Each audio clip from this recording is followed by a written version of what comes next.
DYC 365-ৰ সকলো কৰ্মকৰ্তালৈ মোৰ ফালৰ পৰা ধন্যবাদ থাকিল। লগতে মাননীয় অসমৰ মুখ্যমন্ত্ৰী শ্ৰীযুত হিমন্ত বিশ্ব শৰ্মাদেৱলৈ মোৰ অশেষ ধন্যবাদ থাকিল, যিহেতু তেওঁৰ দিনতেই আজি APSCত ইমান ধুনীয়া স্বচ্ছভাৱে আমাৰ ল'ৰা ছোৱালীবিলাকে ফলাফল লাভ কৰিব পাৰিছিল, যিটো নেকি এটা সময়ত আমি যেতিয়া অধ্যয়ন কৰি আছিলোঁ তেতিয়া আমি এইবিলাক কথা ভাবিবই পৰা নাছিলোঁ।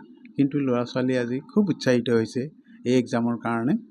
আৰু মোৰ ল'ৰাৰ সফলতাৰ ক্ষেত্ৰত আমি যথেষ্ট উৎফুল্লিত হৈছোঁ। সৰুৰ পৰা এটা মই আশা কৰিছিলোঁ মোৰ ল'ৰাই এদিন হ'লেও এটা ভাল ফল দেখুৱাব, তেনেকুৱা এটা মোৰ এটা অনুভৱ হৈছিলে। আৰু এই এক্সামৰ কাৰণে যথেষ্ট কষ্ট কৰিছে।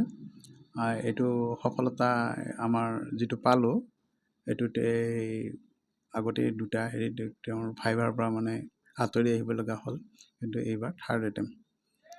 মই এইটোৱে কওঁ যে আমি জানো যে এজন ছাত্ৰ বা ছাত্ৰী ভাল হ'বলৈ হ'লে তাৰ যিটো ফাউণ্ডেশ্যন খুব ভাল হ'ব লাগিব। এই ফাউণ্ডেশ্যনটো ক'ৰ পৰা আহিব?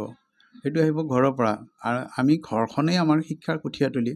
আৰু পোনপ্ৰথমতে এইটো আহে আমাৰ মা দেউতাৰ পৰা, তাৰপিছত আমাৰ সমাজ। গতিকে আমি সৰুৰ পৰাই ল'ৰা ছোৱালীক আমি সময় দিব লাগিব।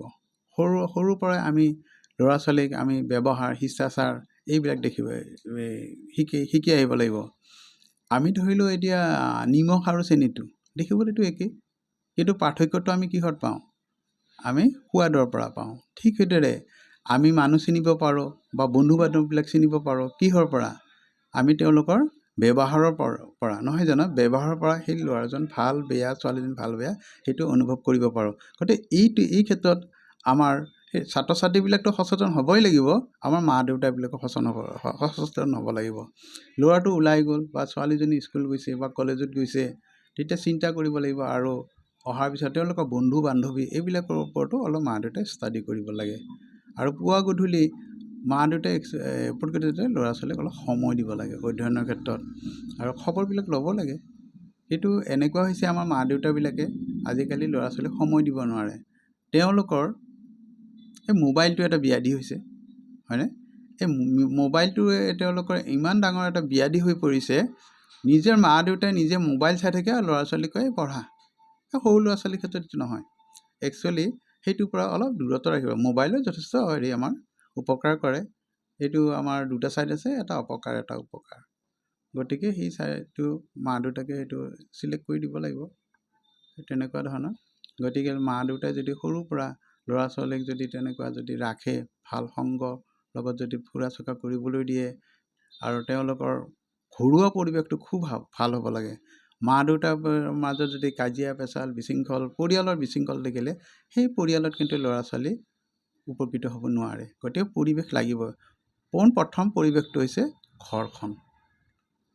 ঠিক, গতিকে সুখী মোৰ পৰীক্ষাৰ ৰিজাল্টটো লৈ, আৰু ভাবিছোঁ যে আপোনালোকৰ আশীৰ্বাদ মোৰ লগত থাকিব যাতে সততাৰে নিজৰ কৰ্মজীৱনত আগবাঢ়ি যাব পাৰোঁ।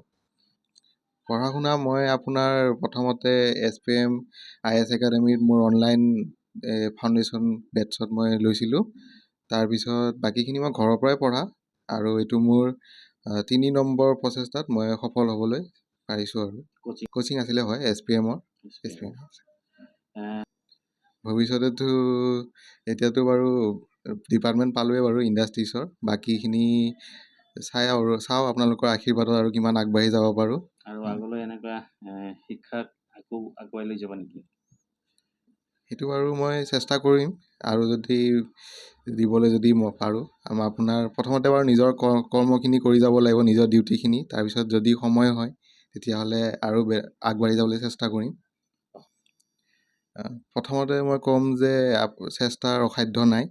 যে মই যিহেতু আপোনাৰ 3 বছৰ চেষ্টা কৰাৰ ফলতে আজি এই সাফল্য লাভ কৰিবলৈ সক্ষম হৈছোঁ। মই সকলোকে সেইটোৱে ক'বলৈ বিচাৰোঁ যে আপোনালোকে কষ্ট কৰি যাওক, কষ্টৰ ফল এদিন হ'লেও পাবই, আৰু কষ্টৰ ফল হ'লে মিঠাই হয়। যিহেতু মা দেউতাই মোক আপোনাৰ ক'ব গ'লে ইনস্পাইৰেশ্যন দি সহায় কৰিছে, কাৰণ মই যিহেতু আপোনাৰ ঘৰতে থাকিব লগা হৈছে, আৰু মা দেউতাই যদি মোক সহায় নকৰিলে হয় তেতিয়াহ'লে মোৰ ইমানখিনি অধ্যয়ন কৰিবও নোৱাৰিলোঁ হয়। আৰু তেওঁলোকৰ বাবেই মই আজি সফল হৈছোঁ বুলি ক'ব লাগিব। নাম শ্ৰী মৃগাংক নাথ। ৰেংক কিমান আছিলে? মোৰ আপোনাৰ যোনটো এছিষ্টেণ্ট মেনেজাৰ অফ ইণ্ডাষ্ট্ৰী যোনটো পদ আছে তাৰে মোৰ 15 নম্বৰ ৰেংক।